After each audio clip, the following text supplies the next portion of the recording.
আসসালামু আলাইকুম। রুবেল খান, জাতিসংঘের সদর দপ্তর, যখন ডক্টর মোহাম্মদ ইউনূস জাতিসংঘে ভাষণ প্রদান করিতেছেন, আমি রুবেল খান এখানে আছি আজকে 27 সেপ্টেম্বর। তো এখানে দুইটা সাইট আছে, একটা আওয়ামী লীগের সাইট, একটা বিএনপির সাইট। আমরা দেখানোর চেষ্টা করব, দুই দলের কাছে যাওয়ার চেষ্টা করব, তাদের চাওয়া পাওয়া কি, আসলে তারা কি চাচ্ছে, আমরা এটা আপনাদেরকে এখানে দেখানোর চেষ্টা করব। Let's go.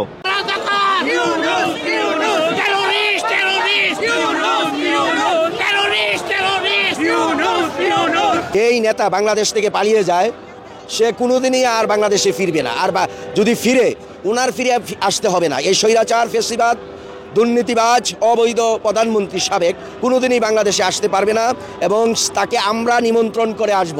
বাংলাদেশের 18 কোটি মানুষ তার বিচার করবে ইনশাল্লাহ। আর 2 নম্বর হলো, আপনারা জেনে খুশি হয়েছেন, ইতিমধ্যেই আমাদের তত্ত্বাবধায়ক সরকারের প্রধান, বাংলাদেশ তথা বহির্বিশ্বের অহংকার, আমাদের গর্ব ডক্টর ইউনূস, আমাদের যুক্তরাষ্ট্রের প্রেসিডেন্ট জো বাইডেনের সাথে তার সাক্ষাৎ হয়েছে, একটি রুদ্ধদ্বার বৈঠক হয়েছে। দু দেশের বিভিন্ন বিষয় নিয়ে দ্বিপাক্ষিক আলোচনা হয়েছে। জো বাইডেন আপনার ইউনূসের পাশে, ইউনূস সরকারের পাশে থাকার সিদ্ধান্ত নিয়েছে বা আশ্বাস দিয়েছে, এটা আপনি কিভাবে দেখছেন? এটা একটা পলিটিক্যাল স্টেটমেন্ট। সে সবার কাছে, সে যতজনের কাছে দেখা করেছে সবাইকে একই কথা বলেছে। একটা কথা এখানে বলতে চাই, ওখানে কিন্তু কোনো দ্বিপাক্ষিক বৈঠক হয় নাই, দাঁড়ায়া তারা কথা বলেছে। দ্বিপাক্ষিক বৈঠক দুইজন বসে যে করার কথা, সেই বৈঠকটা কিন্তু বাইডেন এবং ইউনূসের হয় নাই।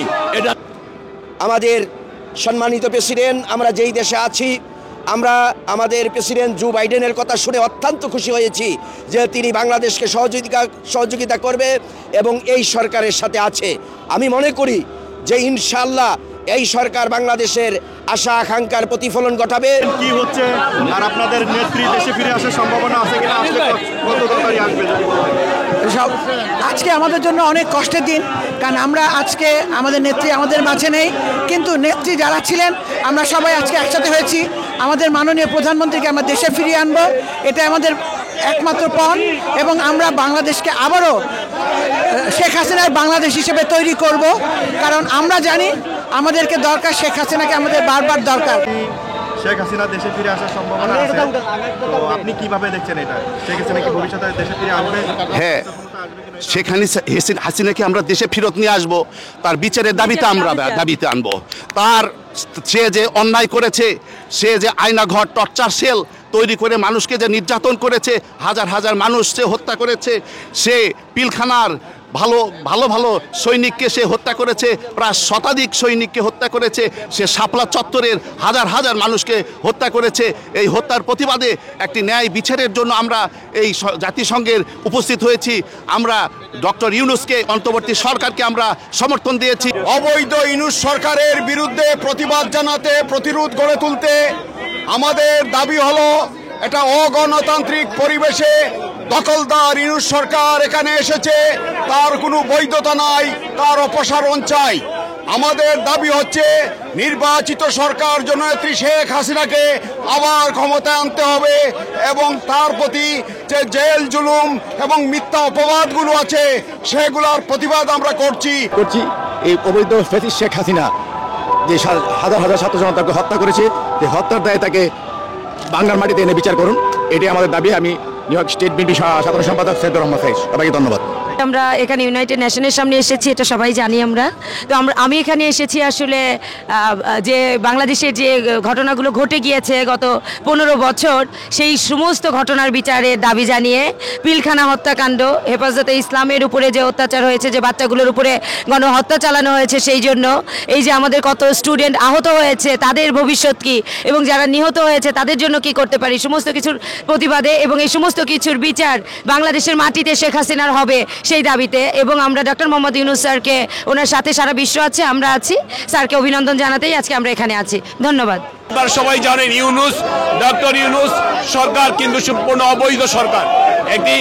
তিনি কখনো বাংলার জনগণের নির্বাচিত প্রতিনিধি নন, তিনি আমাদের জাতিসংঘে প্রতিনিধিত্ব করার অধিকার রাখেন না। তাই আমি প্রবাসীদেরকে আহ্বান জানাবো, আপনারা সবাই ঐক্যবদ্ধভাবে এগিয়ে আসুন এবং এবং তাকে না বলুন, এবং তিনি যাতে জাতিসংঘে প্রতিনিধিত্ব করতে না পারেন। জি, আমি খুব সংক্ষিপ্ত বলবো। আমরা অনেক আশ্বস্ত। আগে আমরা শ্বাস নিতে কষ্ট হতো এমন মনে হতো, এখন আমরা আশ্বস্ত, কারণ আমরা স্বস্তির শ্বাস ফেলতে পারছি, আমরা কথা বলতে পারি, আমরা ঘরে ঘুমোতে পারি শান্তিতে। তো এই জন্য ছাত্র জনতা এবং রাজনৈতিক দল, প্রত্যেকটা দল, আমাদের বিএনপি সহ সবাইকে আমরা তাদের কাছে কৃতজ্ঞ। তারা আমাদের এই মুক্তি, এই স্বাধীনতা এনে দিয়েছে। আজকে ডক্টর ইউনূসের উপরে দায়িত্ব দেওয়া হয়েছে যে এই সুষ্ঠু প্রক্রিয়ায় তিনি একটা নির্বাচন করবেন এবং বাংলাদেশে সুষ্ঠু গণতান্ত্রিক ধারা প্রবর্তন করবেন। এই প্রত্যাশা নিয়ে আমরা ডক্টর ইউনূসকে পূর্ণ সমর্থন দেই, সম্ভাষণ জানাই, এবং আমরা চাই যে ডক্টর ইউনূস যেন সেই প্রক্রিয়াটা সুষ্ঠুভাবে করে এবং বাংলাদেশে একটা সুষ্ঠু গণতান্ত্রিক প্রক্রিয়া চালু করেন। আমাদের অধিকার, আমাদের স্বাধীনতা, সার্বভৌমত্ব রক্ষার কল্পে যা যা করণীয় প্রাথমিকভাবে তিনি যেন সেটা করেন। এবং আমরা ছাত্র জনতা, রাজনৈতিক দল প্রত্যেকের পক্ষ থেকে ওনাকে আশ্বস্ত করতে চাই, আমরা আপনার সঙ্গে আছি, আমরা আপনার সঙ্গে আছি, সম্পূর্ণ সহযোগিতা পাবেন তিনি প্রত্যেকের কাছ থেকে। কিন্তু ওনাকে খুব সাবধান হতে হবে, চক্রান্ত কিন্তু চলছে, ষড়যন্ত্র চলছে। ধন্যবাদ। বলবেন কিরকম ধরনের চক্রান্ত, উদাহরণ হিসেবে একটা? কারণ আপনি জানেন কত বড় একটা শক্তিকে পতন করেছে এই বিপ্লব, এই শক্তিটা কার ছিল। এবং আজকে দেখেন, এই যে এত বড় অন্যায় করবার পরেও আওয়ামী লীগ নামের যেই স্বৈরাচারী সংগঠন ছিল, যারা হত্যা করেছে, যারা রাষ্ট্রীয় যন্ত্র ব্যবহার করে বিরোধী মতকে দমন করেছে, হত্যা করেছে, নিপীড়ন করেছে, অত্যাচার টর্চার করেছে, আয়নাঘরের মতন আয়নাঘর বানিয়েছে, যে দেশের সম্পদ লুণ্ঠন করে বাইরে নিয়ে গেছে, তারা কতগুলো হত্যাযজ্ঞ করেছে। আপনি দেখেন, এই যে আপনার বিডিআরের হত্যা বলেন, কত হত্যার কথা আমরা বলবো। তার আগে এমনকি এই যে বিপ্লবের সময় তারা যে গণহত্যা চালিয়েছে, হেলিকপ্টারে করে গুলি করেছে, তাদের মদত দিয়েছে কে? কিছুদিন আগে আমি শুনলাম একজন বলেছে যে পুলিশের বেশে বিদেশিরা এই হত্যাযজ্ঞে অংশ নিয়েছে। তারা কারা ছিল? এই যে ষড়যন্ত্রকারী হচ্ছে তারাই, কারণ তাদের স্বার্থের জন্য তারা এই সরকারকে রেখেছে ক্ষমতায়। সেই শক্তিশালী আমাদের প্রতিপক্ষের বিরুদ্ধে আমাদের সাবধান হতে হবে। জয় বাংলা, জয় Bangabandhu. Long live Sheikh Hasina!